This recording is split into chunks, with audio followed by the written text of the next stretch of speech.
one of the first thing that you have to do for the histogram is before you actually use the tool, you need to make a bin, right? So the bin, we take a look at this example histogram over here.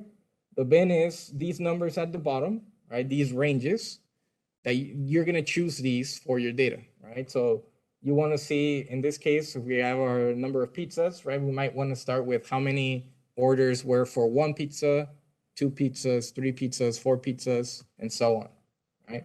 So we're going to choose these numbers based on the data set that we have, right? We have a lot of small numbers, so we're going to put a lot in the smaller range. So somewhere on your sheet there on the side, just make a bin. Right? We're going to label it bin. And we're going to make a list here for the values that we want to see on the histogram, right? If I take a look at this data right here, just from taking a quick look, we see there's a lot of ones, twos, there's a couple fours, three.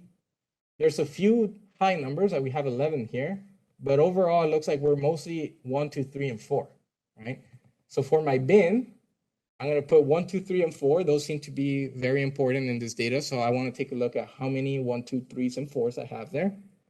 And then I'll just pick a couple more numbers, like let's go up to 10 now. Let's do 15 and then 20, just so we have a good spread of numbers. So once you have your bin, again, you go to Analysis Toolpath. You go to Histogram.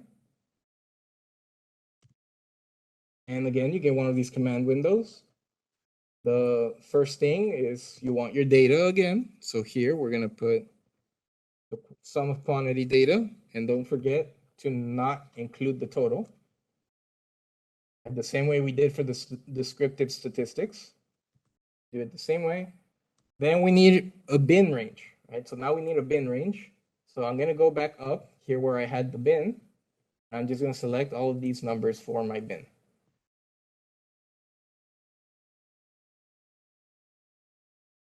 Perfect. So these numbers here are going to be the bin for the histogram. Now I want to output it, let's say down here. So I'm going to put output range. I'm just going to select this.